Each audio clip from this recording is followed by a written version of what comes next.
এটা তো থাকবেই, যাচাই বাছাই তো নিশ্চয়ই থাকতে হবে, কারণ কোনো দোসররা এলাকায় সন্ত্রাসী করেছে, জমি দখল করেছে, টাকা পাচার করেছে, তারা তো নানাভাবেই ঢুকে পড়ার চেষ্টা করবে।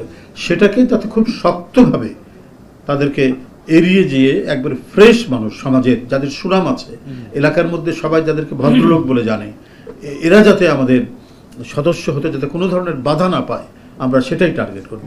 সেখানে মানে সজ্জন মানুষ যারা, হ্যাঁ, সেটা কৃষক, শ্রমিক, মানে যারা যুব তরুণ সবাই তো আছেই, হ্যাঁ, সবাই এর মধ্যে অন্তর্ভুক্ত থাকবেন আর কি। ধন্যবাদ।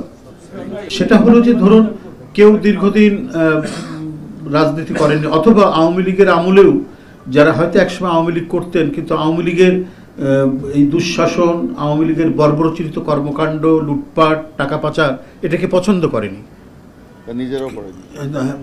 মানে যারা করেনি এই ধরনের মানুষ, তারা আগেই আওয়ামী লীগ থেকে সরে গেছেন, তারা আসতে পারবে না কেন? এছাড়াও আমরা চাচ্ছি যে সমাজে যারা ফ্রেশ মানুষ, একজন ভদ্রলোক হয়তো রিটায়ার্ড করেছেন, তিনি অন্তরে লালন করেন, একজন শিক্ষক হতে পারেন, একজন গভর্নমেন্ট অফিসার হতে পারেন, একজন ব্যাংকার হতে পারেন, একজন এনজিও কর্মকর্তা হতে পারেন, সেটা একজন কৃষক হতে পারেন, একজন শ্রমিক হতে পারেন।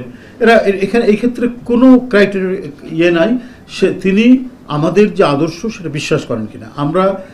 আমরা যে প্রাইমারি মেম্বারের জন্য যে রসিদ দেই, 20 টাকা দিয়ে যে রসিদটা পূরণ করতে হয়, এর সাথে এবারে থাকবে যেটা বললেন পদ্ধতিটা, এবারের পদ্ধতিটা একটা আবেদনপত্র থাকবে। এটা আমাদের কনস্টিটিউশন, আমাদের গঠনতন্ত্রে আছে এটা, এবং সেটা ওই যে অঙ্গীকারনামা বা আবেদনপত্র বলি আমরা, এই আবেদনপত্রটা এই যে আপনাকে বলি 55 নম্বর পাতায় আছে।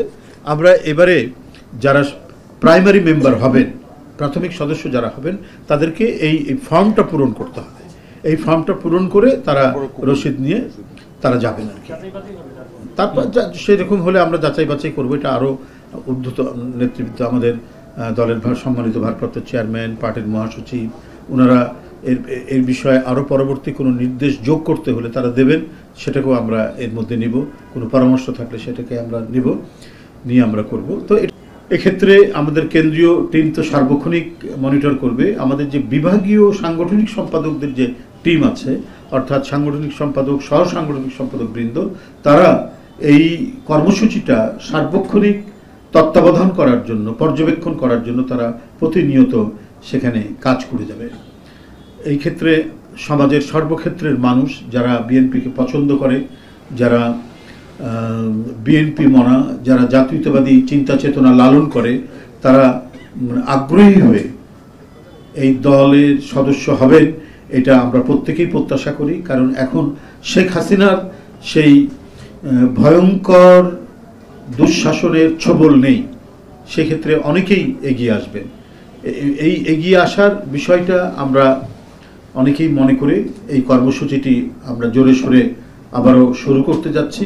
সেক্ষেত্রে আমি মনে করি যে গণতন্ত্রে গণমাধ্যম যে গুরুত্বপূর্ণ ভূমিকা পালন করে, রাজনৈতিক দলগুলোকে তারা যেভাবে সহায়তা করে, কর্মসূচিগুলোকে জনগণের মধ্যে ছড়িয়ে দেওয়ার তাদের যে গুরু দায়িত্ব তারা পালন করে, সেই দায়িত্বটা তারা পালন করে যাবেন। আমার আর বক্তব্য তেমন কিছু নেই।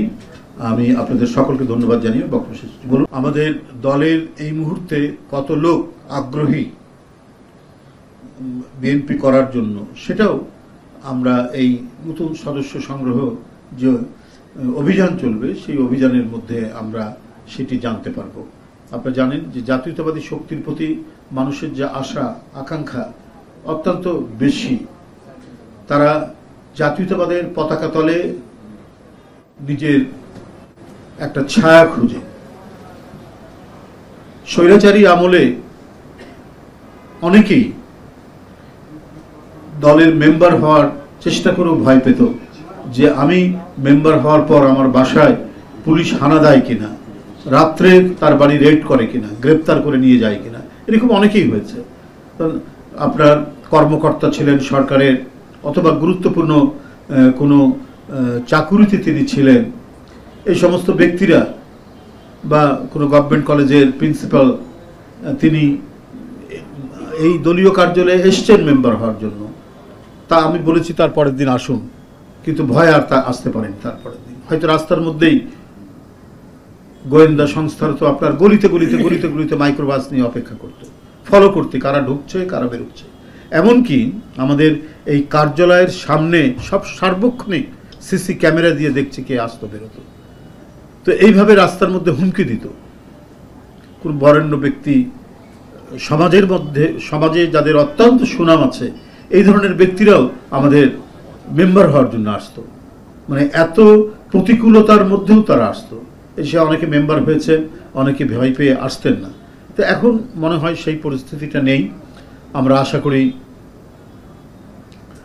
আমাদের যে কমিটি এখানে কাজ করছে তারা দিনরাত কাজ করে আমাদের প্রাথমিক সদস্য সংগ্রহ অভিযানকে সফল করবেন।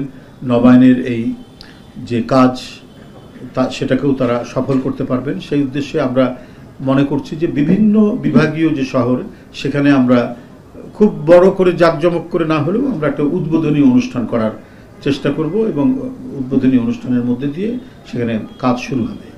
আপনারা জানেন যে বিগত আওয়ামী ফ্যাসিবাদী যে সময় গেছে, যে দুঃসময় গেছে, সেই দুঃসময়ে স্বাভাবিকভাবে কোনো রাজনৈতিক কার্যক্রম করা যায়নি। আপনারা দেখেছেন প্রায় দিনের পর দিন তারা প্রায় আমাদের এই দলীয় কার্যালয়ে আক্রমণ করেছে। আমাদের যে অফিসের প্রয়োজনীয় যে জিনিসপত্র থাকে, কম্পিউটার, টাইপরাইটার, ফ্যাক্স মেশিন ইত্যাদি তারা ভাঙচুর করেছে। এইভাবে দেশে একটি গণতন্ত্র প্রতিষ্ঠা এবং গণতন্ত্রের জন্য যে প্রতিষ্ঠানগুলো গড়ে ওঠে, বিশেষ করে পলিটিক্যাল পার্টিও তো একটা প্রতিষ্ঠান। পলিটিক্যাল পার্টি একটি সুষ্ঠু নিয়ম শৃঙ্খলার মধ্যে দিয়ে গড়ে ওঠে। সেই নিয়ম শৃঙ্খলাকে একেবারে পর্যুদস্ত করার জন্য এবং একচ্ছত্র একদলীয় দুঃশাসনকে কায়েম রাখার জন্য তারা বিরোধী দলগুলোর উপর মুহুর্মুহু আক্রমণ করেছে। দলীয় কার্যালয় কতবার যে তারা ভাঙচুর করেছে, ভেঙে তছনছ করেছে, আমাদের অফিসের ভেতরকার কম্পিউটার, বিভিন্ন দলিল, ফাইল সব রাস্তার মধ্যে ফেলে দিয়েছে। অনেক কিছু তারা এখান থেকে নিয়ে গেছে। তো সেই পরিস্থিতিতে আবারও নতুন করে পুনর্গঠন করা, রিঅর্গানাইজ করা আমাদের একটা কঠিন ব্যাপার, সেটা আমাদের করতে হচ্ছে। এবং সেই ক্ষেত্রে আমাদের যে কেন্দ্রীয় যে সাব কমিটিটা এখানে কাজ করছেন, বিশেষ কমিটিটা এখানে কাজ করছেন, তারা এই বিষয়ে গুরুত্বপূর্ণ ভূমিকা রাখবেন বলে আমরা আশা রাখি। এই প্রাইমারি মেম্বারশিপ ড্রাইভ যেটা চলবে 2 মাস ব্যাপী, এটা 15ই মে থেকে 15ই জুলাই। বন্ধুরা আমার, এটিকে বাস্তবায়ন করার জন্য এবং দ্রুত গতিতে দেশব্যাপী আমাদের যে টার্গেট, আমরা টার্গেট করছি প্রায় 1 কোটির অধিক আমরা এবারে প্রাইমারি মেম্বার অর্থাৎ প্রাথমিক সদস্য সংগ্রহ আমরা করব ইনশাল্লাহ। তো